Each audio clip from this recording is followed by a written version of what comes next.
summer we launched our Penelope skirt sewing pattern, which is a free download that you can find in our website. Since I had quite a lot of scraps left from that project, I was thinking why not to make a full Penelope set. So here is our Penelope top, and yes, it's also a free sewing pattern that you can find in our website. And I hope that you will enjoy this sewing tutorial.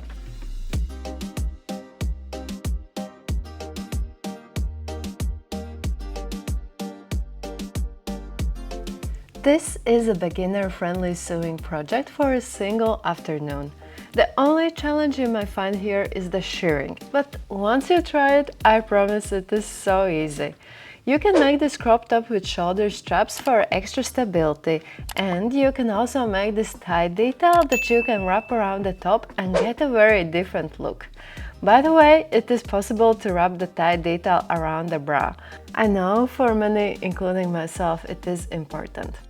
As I mentioned, you can download this pattern in our website. The link is down in the description. Just wanted to mention that I did add two different tie details for this top. One, which you are seeing here, is so long that you can make a proper bow.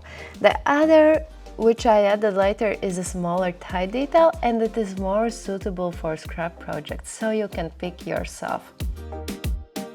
You will need medium to lightweight fabric, matching threads, and an elastic thread for shirring. Since this thread will be on the wrong side of the fabric, the color doesn't have to perfectly match the tone of the fabric. If you have a very light fabric, you might want to use an interfacing to make the tie detail more stiff. If not, then skip the interfacing. I will be using a sewing machine and a serger, but if you don't have a serger, feel free to use sewing machine's zigzag stitch. Here I am cutting out all the details from my scrap fabric. Just remember to always follow the grain line.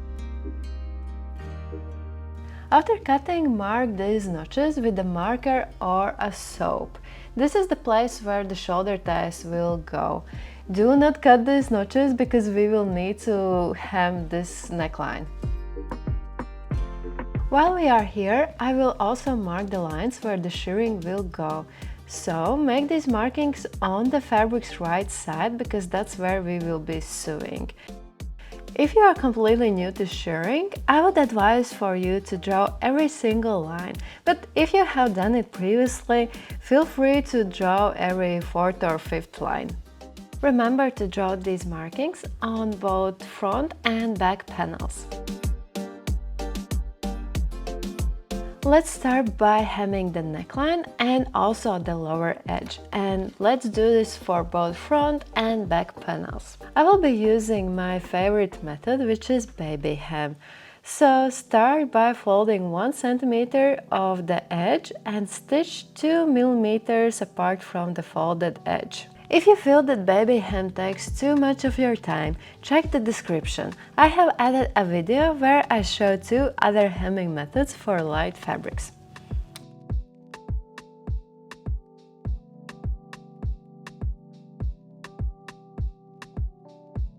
Give a quick press for all 4 edges. This step is optional, but I feel like it is easier to work with this baby hem later. Now take sharp scissors and trim off the excessive part of the hem allowance. Be very careful not to cut in the stitch or the top part itself. Do the step for all 4 hems. Fold this hem again and make another stitch 2 to 3 mm apart from the folded edge. This hem type does require more patience, but what I love about it is that it's much narrower compared to other hem types, as well as there's only one visible straight stitch from the fabric's right side, so it looks very light. After hemming, give a proper press because later it will be very difficult to do it. We are finally ready to shirr. Start by putting the elastic thread on sewing machine's bobbin. Normally, it is advised to wrap it with your hands. If you have patience for that, please do it. Somehow I cannot manage to wrap it nicely with my own hands, so I'm still using a sewing machine and my fingers to control the tension. There has to be a bit of tension, but do not overdo it.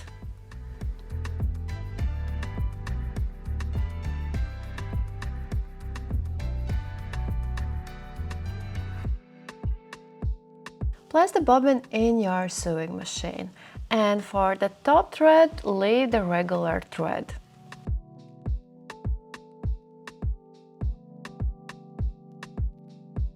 Work from the right side and simply use a straight stitch and follow the shirring lines.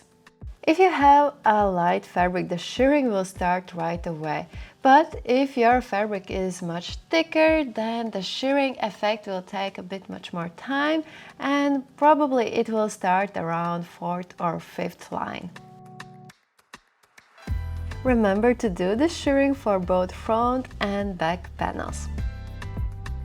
It always fascinates me how small these details get. After that, press both front and back panels. I love to use a lot of steam because I feel that the fabric shears even more. Don't forget which is the neckline and which is the bottom edge because they aren't the same. So lay the back and front panels with the right sides facing each other and pin the side seams. Stitch 1 cm apart from the edge. Just in case, remember to change the bobbin thread to the regular thread. When sewing, try to flatten out the side seams as much as you can. I know they are really rolling inside. Neaten both side seams. Either use a zigzag stitch or a serger. If you are using a serger, I highly recommend to hide the loose ends of the serger inside the seam. Use a tapestry needle with a big eye. Place these threads inside the needle and then put these threads inside the previously made seam. In this way we will be completely sure that these serger threads will not unravel even after washing. Do this for all 4 loose ends. If you want to, you can stop sewing right here and you will have a simple bandeau top. But follow me and I will show you how to make shoulder straps and the tie detail that transforms the whole look. Let's start with the shoulder straps. Take the shoulder strap detail, fold it on half and press it.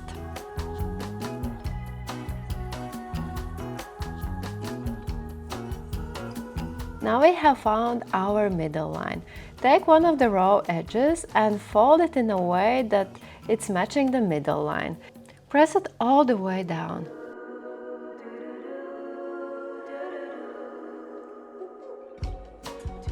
Do the same thing for the other side as well.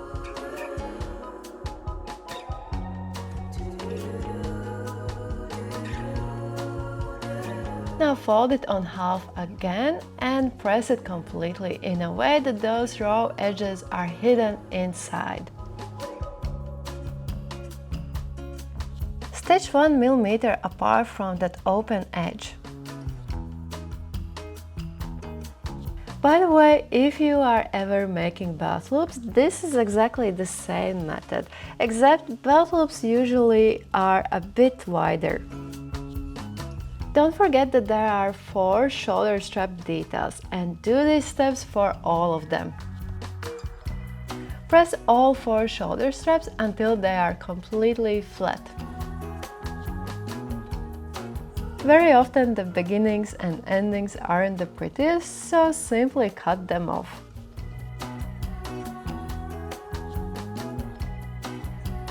I will tie knots on the upper parts of the straps.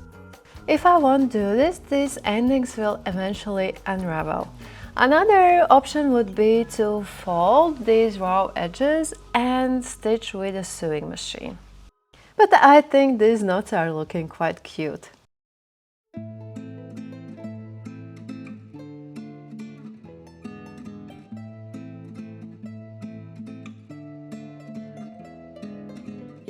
Take your top and find the previously made markings.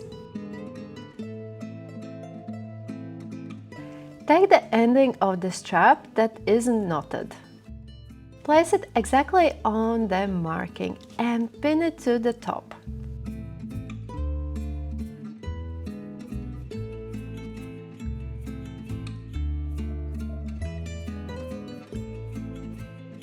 Stitch right on top of first line of shirring.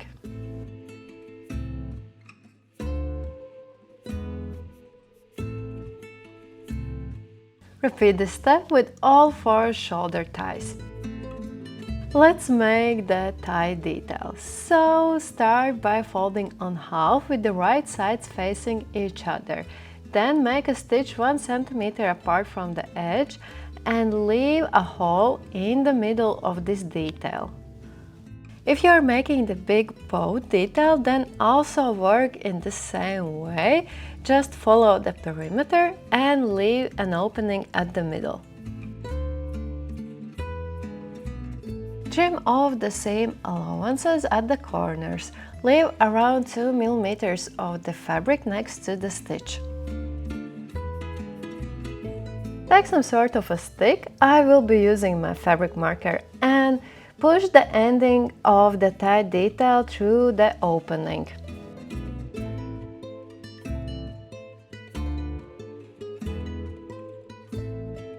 Right now the tie detail isn't looking good at all, so I will be using a thicker needle to push the seam towards the edge as close as possible. Be very careful not to pull out the threads of the fabric. Once you have shaped the corner, then press it down with an iron. I know this feels like a lot of work, but this step instantly makes your garment look like it's made very professionally. Just compare those both endings, which one looks better. As the final step, I will close this opening. So I am going to use the regular needle with the thread in matching color. I start by making a knot and then I hide it under the seam allowance on the wrong side of the fabric. Then I simply stitch together both folded edges.